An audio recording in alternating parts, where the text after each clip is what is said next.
नमस्कार जी। आज हिंदुस्तानी भाषा अकादमी के अध्यक्ष श्री सुधाकर पाठक जी हमारे साथ हैं और इनसे आज हम बात करेंगे देश में भाषा को लेकर के जो उथल-पुथल मची हुई है, खासकर जो महाराष्ट्र में अभी जिस तरह के वाक़ये हो रहे हैं, जिस तरह के बयान आ रहे हैं, उस पर हिंदुस्तानी भाषा अकादमी के अध्यक्ष का क्या कहना है? हम उनसे बातचीत करते हैं। नमस्कार जी। नमस्कार। तो आपने देखा महाराष्ट्र में क्या वाक़ये हो रहे हैं, गैर मराठी भाषी जो हैं, उनके साथ हिंसा भी हो रही है, उनका अपमान भी किया जा रहा है। तो इस पर इन इन सब चीज़ों को आप कैसे देखते हैं? मुझे लगता है कि महाराष्ट्र के लिए ये कोई नई बात नहीं है। महाराष्ट्र का रवैया गैर मराठियों के प्रति हमेशा ही बहुत आक्रामक रहा है। हम लगातार सुनते आए हैं, बरसों से लगातार उनके ऊपर आक्रमण होते रहे हैं, उनकी पिटाई करते रहे हैं, उनको निकालने का फरमान जारी करते रहे और ये सब लगभग सभी राजनीतिक पार्टियों की तरफ से हो रहा है। कभी कोई आ जाता है, कभी दूसरी पार्टी आती है, कभी तीसरी पार्टी आ जाती है, लेकिन हमेशा ही गैर मराठियों के साथ ये लगातार ये व्यवहार हो रहा है। तो ये तो बिल्कुल बहुत ही चिंता का विषय है क्योंकि लोकतांत्रिक देश के अंदर, किसी प्रदेश के अंदर भाषा के नाम पर इस तरह की गुंडागर्दी नहीं होनी चाहिए, मेरा कहना यही है। तो लेकिन ये केवल महाराष्ट्र तक सीमित नहीं है। ऐसी घटनाएँ हमको तमिलनाडु में भी देखने को मिली हैं जी। और तमिलनाडु में भी इस तरह के वाक़ये कोई नए नहीं हैं। हुँ, ये बहुत पुराने समय से ये चलता चला आ रहा जी, है। जी।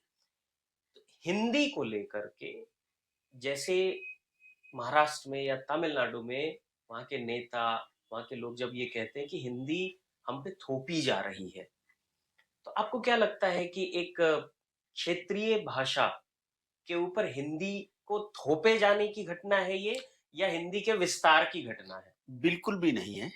ये मुद्दा जनमानस का तो है ही नहीं। ये विशुद्ध रूप से राजनीति हो रही है। भाषा के नाम पर लोगों को बहकाकर विशुद्ध रूप से राजनीति की जा रही है और राजनीतिक रोटियां सेकी जाती रही हैं। अभी से नहीं है, आजादी के बाद से ही भाषा को मुद्दा बनाकर और राजनीति चमकाई जा रही है। भाषा के नाम पे जब राज्य बने, भाषा के नाम पर आंदोलन हुए, भाषा के नाम पर सरकारें गिर गई, तो राजनीतिज्ञों को लगने लगा कि ये तो बहुत ही अच्छा मुद्दा मिलता है जिससे राजनीति करके लोगों की भावनाओं को भड़काया जा सकता है और अपनी रोटियां सेकी जा सकती हैं। चाहे तमिलनाडु हो, चाहे महाराष्ट्र, ये यह कोई और प्रदेश हो, सब जगह जनमानस तो बिल्कुल हिंदी के पक्ष में है। उनको पता है कि हिंदी के बिना पूरे भारतवर्ष में हिंदी के बिना काम चलने वाला नहीं, क्योंकि हिंदी एक संपर्क भाषा है। पूरे कश्मीर से कन्याकुमारी तक भारत को जोड़ने के लिए जिस भाषा का प्रयोग होता है वो तो हिंदी है। ना तो तमिलनाडु की जो भाषाएं हैं वो किसी अन्य प्रदेश को जोड़ पाएंगी, ना मराठी बोलकर पूरे हिंदुस्तान में काम किया जा सकता है। तो ये वहां का जनमानस तो समझता है, लेकिन राजनीतिज्ञ लोग जो हैं वो अपनी षड्यंत्रकारी नीतियों की वजह से लगातार भाषा का मुद्दा को उछालते रहते हैं और बीच बीच में ये उछलता रहता है। नहीं, इसमें 2 बातें हैं। आप भाषा के नाम पे लड़ रहे हैं, भाषा के नाम पे आप आंदोलन कर रहे हैं। आपको एक अंग्रेज़ी भाषा स्वीकार है, बाहर की, जी। लेकिन अपने देश की एक और भाषा स्वीकार नहीं है। एक तो ये बात है। जी। दूसरी बात ये है कि क्या इस तरह की घटनाएँ जो हिंदी पट्टी है हमारी, जो हमारा उत्तर का क्षेत्र है, यहाँ तो हमको ऐसी घटनाएँ देखने को नहीं मिलती कि कोई केरल से आ गया है या महाराष्ट्र से यहाँ उत्तर प्रदेश आ गया है या बिहार आ गया है, तो यहाँ के लोगों ने आंदोलन कर दिया है कि भई नहीं तुम हिंदी ही बोलो या यहाँ के नेताओं ने ऐसी कोई बात उठाई हो। यहाँ तो हमको वो देखने को नहीं मिलता है। ये हमको केवल दक्षिण के राज्यों में देखने को क्यों मिलता है? नहीं, नहीं, बिल्कुल वहां पे मुझे लगता है जब आजादी के फौरन बाद जब हिंदी को राष्ट्रभाषा बनाने का प्रयास किया जा रहा था, तभी से इस तरह की चिंगारी वहां डाल दी गई थी जनमानस में। और उस चिंगारी की वजह से ही पूरी सरकार का गठन हो गया था। उनको लगा था कि ये बहुत अच्छा मुद्दा मिल गया है, इससे लोगों की भावनाएं भड़काई जा सकती हैं।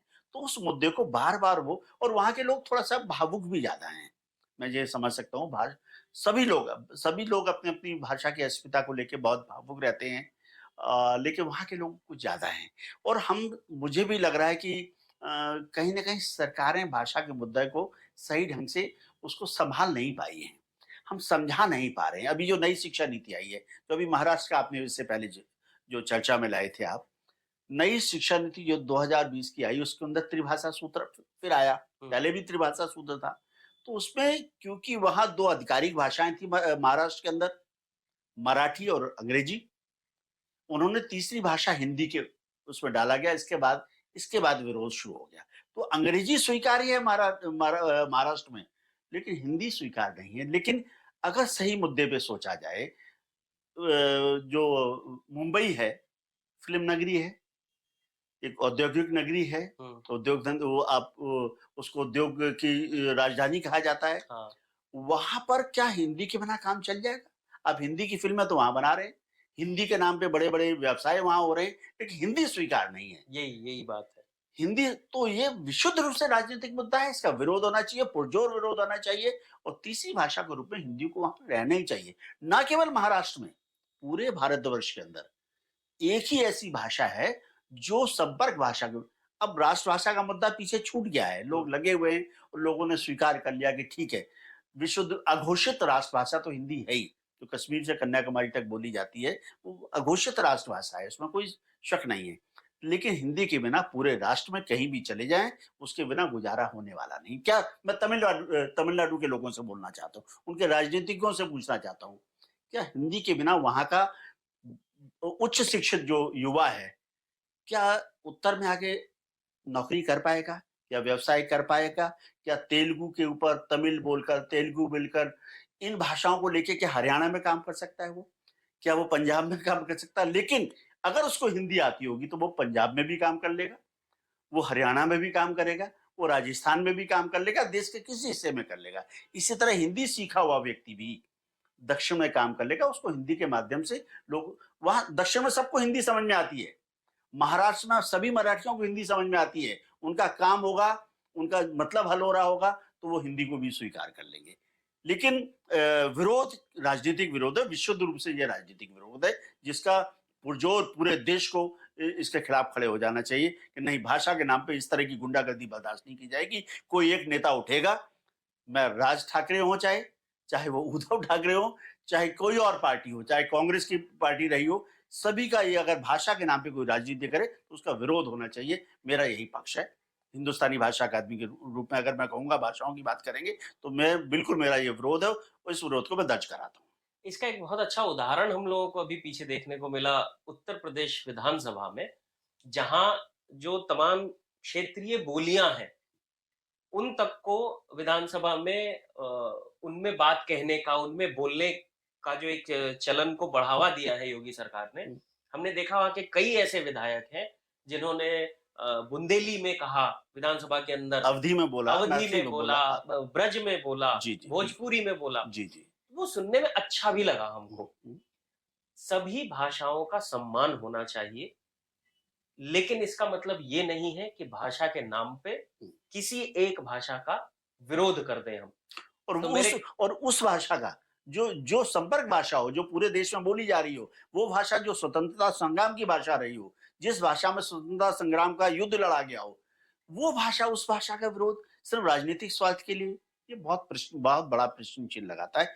इसके ऊपर तो बहुत चिंतन होना चाहिए। तो यानी आपका ये कहना है कि ये कोई आम जनता की बात नहीं है, ये विशुद्ध राजनीति का मुद्दा है, भाषा के नाम पे राजनीति चमकाई जा रही। बिल्कुल चमकाई जा रही, बिल्कुल चमकाई जा रही। अब देखिए, दिल्ली है, दिल्ली के अंदर दिल्ली सरकार ने तमिल अकेडमी बनाई। हाँ, यहाँ तो तमाम अकेडमियां तो स्वीकार की जा रही ना तमिल अकेडमी, तमिल बना रही, कोंकणी की बन रही है, जौनसारी अकादमी बन रही, सब जगह। उत्तर प्रदेश के अंदर अभी अवधि अकादमी बनी, भोजपुरी अकादमी बनी, तो ये सारी अकादमियां बन रही। और सबसे बड़ी बात, आप केंद्र सरकार की बात कीजिए, केंद्र सरकार ने एक भारतीय भाषा समिति का गठन किया, उच्च शिक्षा विभाग के अंतर्गत एक समिति बनाई गई, भारतीय भाषा समिति, और उसने 2022 से भारतीय भाषा उत्सव मनाना शुरू कर दिया। भारत की सभी जो संवैधानिक भाषाएं हैं, 22 भाषाएं जो हैं, उनको साथ लेकर उनको आगे बढ़ने का। वो भी दक्षिण के कवि हैं, चिन्ना स्वामी भारती, उनके नाम, उनकी जन्मदिन के ऊपर 11 दिसंबर को भारतीय भाषा दिवस मनाया जा रहा है और भारतीय भाषा उत्सव के रूप में मनाया जा रहा है। तो ये सरकार की कितनी बड़ी पहल है। तो सरकार जितना आगे बढ़ रही है, हिंदी के नाम पे कट्टरता कम हो रही है, लेकिन स्वीकार्यता बढ़ाने के लिए, सभी भाषाओं का सम्मान करने के लिए, उनको आगे बढ़ाने के लिए सरकार प्रयास कर रही है। और लेकिन क्षेत्रवाद इतना हावी हो जाता है, इस राजनीतिक जो क्षेत्रवाद है, जो नेता हाशिए पे चले गए हैं ना, वो अपने आप को जिंदा रखने के लिए ऐसे मुद्दे उछालते रहते हैं। तो आपको क्या लगता है इसका हल क्या हो सकता है? सरकार को दृढ़ इच्छाशक्ति दिखानी चाहिए। ये भाषा है, उसको स्वीकार करना पड़ेगा। सरकार ने जब घोषित कर दिया ये तीसरी आधिकारिक भाषा है और पहली कक्षा से 5वीं कक्षा तक 2 भाषाओं के साथ तीसरी भाषा हिंदी भी पढ़ाई जाएगी, तो उसके आगे झुकना नहीं चाहिए बिल्कुल भी। आप आगे बढ़िए, नई शिक्षा नीति बनी है, उसका पूरे देश ने उसको बहुत स्वागत किया उसका, उसको स्वीकार किया जाना चाहिए। लेकिन एक बात और कहना चाहूँगा बीच में, त्रिभाषा सूत्र होता तो उत्तर वाले कुछ गलतियाँ ज़रूर कर देते हैं। उस गलती को हमें दोहराना नहीं चाहिए। हम चाहते हैं कि हमारी भाषाओं को अहिंदी भाषी प्रदेश के लोग हिंदी को पढ़ें, हुँ, लेकिन हम उनकी भाषाओं को स्वीकार करने से हिचकते हैं। ठीक बात। पहले भी जब त्रिभाषा सूत्र आया था, उस समय भी ऐसा हुआ था। जब 3 भाषाओं की बात हुई, तो उत्तर के लोगों ने क्या किया कि एक भाषा अंग्रेजी हो ही गई उनकी। एक हिंदी पढ़ने लगे, तीसरी भाषा के नाम पे संस्कृत पढ़ने लग गए वो।